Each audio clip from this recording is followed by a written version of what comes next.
Hey guys, it's Pam from North Carolina. I just wanted to go ahead and get this video up. This is a beaded sew-in extension. I learned it from watching two other gals, the beaded sew-in extensions, and then there was another gal who was doing a beaded sew-in extension. So I went ahead and kind of brought the two together. So right now I've got the beads going in, separating out the hair. Going to go ahead and clip that out of my way and bring that other piece. It's going to come underneath the track and through to the other side so it comes up to the top surface. Once you get the hang of that, it's pretty easy. It moves along.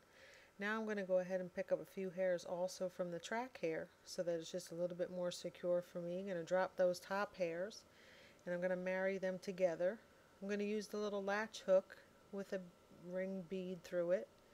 I like the little latch hook because I feel like the width of hair that can go into the latch hook is perfect for the bead. Other guys use loops or strings, but I like this one myself. So I'm going to go ahead and clamp that bead down. I'm not really clamping them in too hard, it's just a mannequin, but I'm going right under the weft of hair. So I've got a little section left here, and I'm going to go ahead and measure that out, get that hair, and it's kind of coming down in a slight V. So when I go ahead and peel out that center hair, it's just a little bit thicker so that it can hold on, because that's what's actually holding the track onto the hair. So you're going to go ahead and figure out how to pass this through.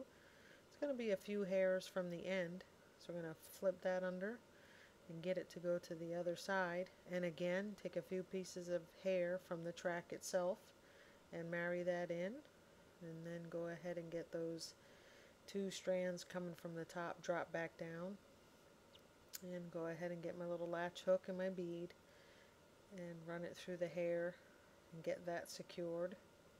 Again, there was two gals on YouTube that have super duper videos, and I learned a lot by watching them, and this was just something I felt like I wanted to try. I didn't care for the beads sticking out like they do now.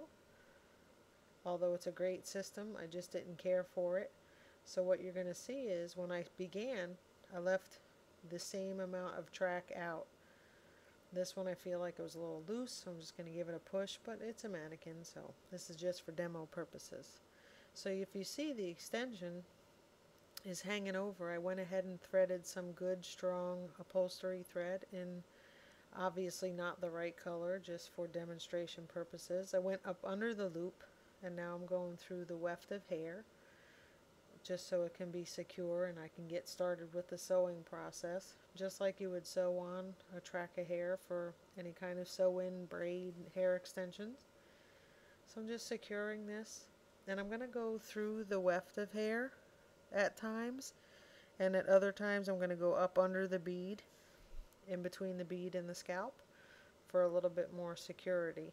That's the original version, is to sew down one track of hair over these beads, but this is just the way I've come up with that will be able to hide the beads and just look a little neater, in my opinion.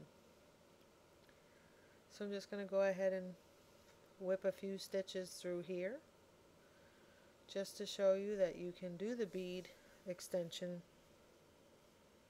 weave and treatment and have a few variety of ways. This is just something that's worked for me. I think this thread is acceptable. I actually got this at Joann Fabric Stores here in North Carolina. It is an upholstery thread. And I also have some monofilament style black thread that I've used for years in my own clip-in hair extensions. That's what I usually wear.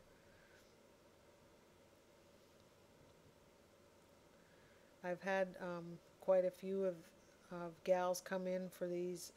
Either I did a sew-in with braids, and then I did a sew-in with the beads, and then I just did this on a gal, and she really liked it a lot. What's nice about this is if you're pretty certain you're going to double your tracks, then it gives you that extra fullness.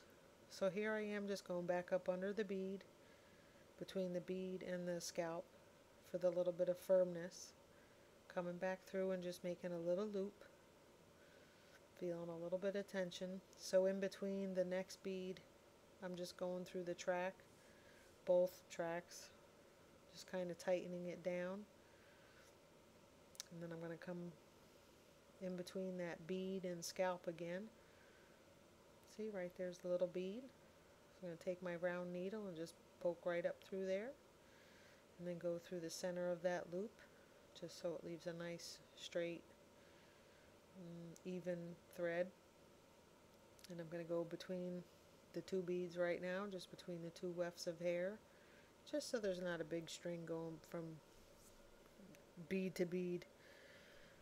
So that pretty much does it. What I'm going to show you now is I'm going to separate the two tracks, and you can see the bead underneath. And if you ever wondered what's so special about this whole bead-in thing, is that this gives you the ability to tighten the weave 2 to 3 or 3 to 4 weeks. So I'm just showing you, if your client comes back in and you've got a little growth in the hair, just go ahead and tighten up those beads. Give them a little pressure and slide them back up, and give the hair a little wiggle so it lays smoother, and just tighten your beads back down. It takes about 20 to 30 minutes for about 4 or 5 rows. The client can get in and out. So this is my version of the beaded sew-in. Hope you enjoyed it, and look forward to producing a few more videos coming up here. Take care.